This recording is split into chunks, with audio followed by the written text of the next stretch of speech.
আসসালামু আলাইকুম। সবাই কেমন আছেন? আশা করি সবাই অনেক অনেক ভালো আছেন।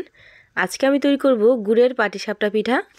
এই পিঠা বানাতে গিয়ে অনেকেই অনেক রকম সমস্যায় পড়েন। আজকের এই ভিডিওটা দেখলে কোনো রকম সমস্যা ছাড়াই আপনারা খুব সহজে এই পিঠাটা তৈরি করে নিতে পারবেন। এখন কথা না বাড়িয়ে দেখে নেই আমি কিভাবে এই গুড়ের পাটিসাপটা পিঠাটা তৈরি করলাম। প্রথমে আমি পিঠার জন্য খিরসা তৈরি করে নেব। এজন্য ফ্রাই প্যানে দিয়ে দিলাম আমি কিছু গোটা গরম মশলা আর দিয়ে দিলাম 1/3 কাপ পরিমাণ সুজি। 1 চা চামচ পরিমাণ ঘি দিয়ে এখন এই সুজিটাকে খুব ভালো করে ভেজে নিতে হবে।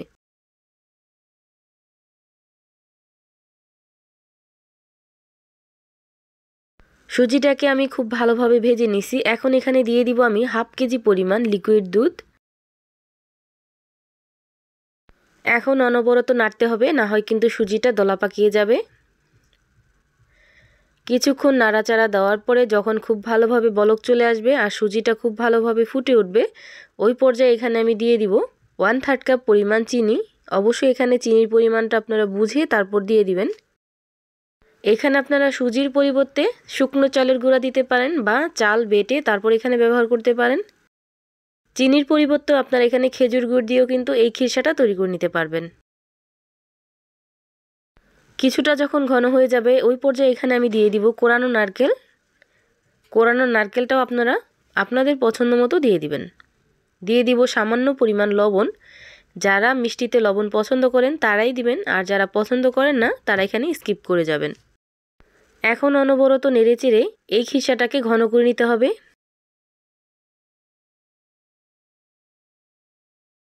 জাল করতে করতে এই খিরসাটা কিন্তু অনেকটাই ঘন হয়ে গেছে। এখন আমি চুলাটাকে অফ করে দিয়ে এই খিরসাটা এইভাবেই রেখে দেব।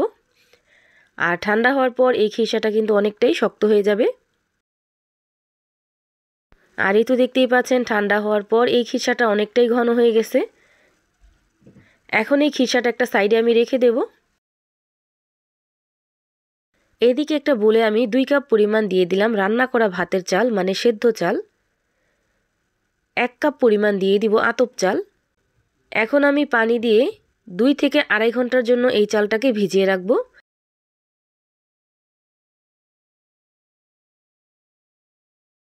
আমি প্রায় 2 ঘন্টা পর্যন্ত এই চালটা ভিজিয়ে রাখছিলাম আর খুব ভালো করে ধুয়ে নিছি। এখন এই চালটাকে খুব ভালো করে ব্লেন্ড করে নিতে হবে।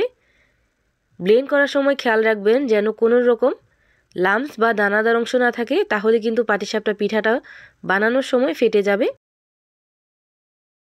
আর এই তো দেখতেই পাচ্ছেন খুব ভালোভাবে আমি চালটা ব্লেন্ড করে নিছি আর কতটা স্মুথ হয়েছে দেখে নিশ্চয়ই বুঝতে পারতেছেন। আপনারা যখন ব্লেন্ড করবেন যদি দেখেন দানাদার অংশ আছে চালের ভিতর, তাহলে একটা ছাঁকনির সাহায্যে ছেঁকে নেবেন। এখন এই ব্লেন্ড করা চালের আটাটা আমি একটা বলে নিয়ে নিলাম আর দিয়ে দিব 1 কাপ পরিমাণ খেজুরের গুড়। এখানেও অবশ্যই আপনারা মিষ্টির পরিমাণ বুঝে তারপর দিয়ে দিবেন।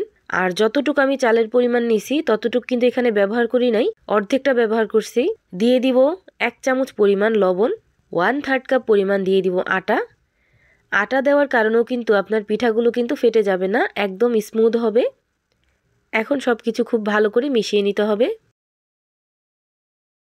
আমি যেহেতু এখানে লিকুইড খেজুরের গুড় ব্যবহার করি নাই, সেজন্য খুব ভালো করে একটু মিশিয়ে নিতে হবে, না হয় এই খেজুরের গুড়টা কিন্তু আস্তে আস্তে থেকে যাবে। এজন্য হাতে একটু সময় নিয়ে খুব ভালো করে মিশিয়ে নেবেন। এখন আমি এই গোলাটাকে 10 থেকে 15 মিনিটের জন্য রেস্টে রেখে দেব। আর খেজুরের গুড়টা যখন গলে যাবে তখন কিন্তু খুব সুন্দর একটা কালার চলে আসবে। আর এই তো দেখতেই পাচ্ছেন 10 থেকে 15 মিনিট খুব ভালো করে আমি এইভাবে রেখে দিছিলাম আর কালারটা কতটা সুন্দর হয়েছে। এখন কিন্তু এই ব্যাটারটা অনেকটাই ঘন আছে, এজন্য এখানে আমি 1/2 কাপ পরিমাণ পানি দিয়ে দিলাম। এখন আবার সবকিছু খুব ভালো করে মিশিয়ে নিতে হবে। আর এই তো দেখতেই পাচ্ছেন এই পাটিসাপটার ব্যাটারটা কিন্তু একদম পারফেক্টলি রেডি। আপনারা লক্ষ্য করলেই বুঝতে পারবেন যে এই ব্যাটারটা কীরকম হয়েছে। এখন আমি পাটিসাপটা পিঠাগুলো তৈরি করে নেব। পিঠাগুলো তৈরি করার জন্য এখানে আমি একটা নন স্টিকের প্যান নিয়ে নিছি আর এখানে আমি কিছুটা পরিমাণ তেল ব্রাশ করে দিলাম। আর এই পিঠাগুলো ভাজতে হবে একদম চুলার হিটটা লো হিটে রেখে, কোনোভাবে হাই হিট করে এই পিঠাগুলো ভাজা যাবে না, তাহলে কিন্তু পুড়ে যাবে।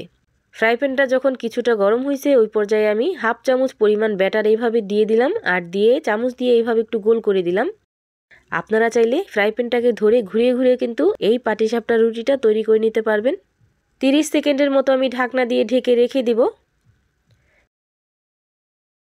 30 সেকেন্ড পর ঢাকনাটা উঠিয়ে আমি পিঠার জন্য যে খিরসাটা রেডি করে রাখছিলাম ওই খিরসাটা এখানে দিয়ে এখন এই পিঠাটাকে আমি এইভাবে একটু মুড়িয়ে দিব।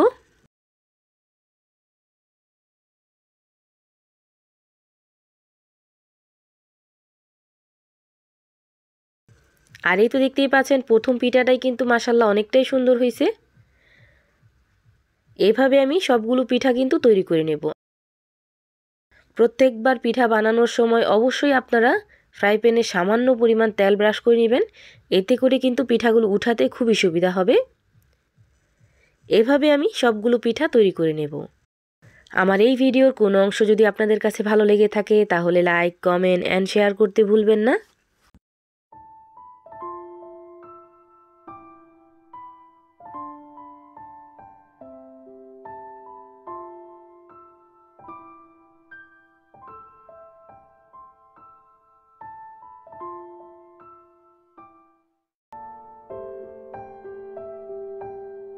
আর এই তো দেখতেই পাচ্ছেন এইভাবে আমি সবগুলো পিঠা তৈরি করে নিছি।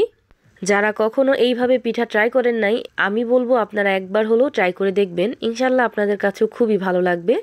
আমার এই ভিডিওটা যদি ফেসবুক পেজ থেকে দেখে থাকেন তাহলে আমার পেজটা অবশ্যই ফলো দিয়ে রাখবেন, আর যদি ইউটিউব চ্যানেল থেকে দেখে থাকেন তাহলে আমার চ্যানেলটা সাবস্ক্রাইব করে পাশে থাকা বেল আইকনটা বাজিয়ে দিবেন, তাহলে আমি প্রতিদিন ভিডিও ছাড়লে আপনাদের কাছে খুব তাড়াতাড়ি পৌঁছে যাবে। সবাই ভালো থাকবেন, সুস্থ থাকবেন, আল্লাহ হাফেজ।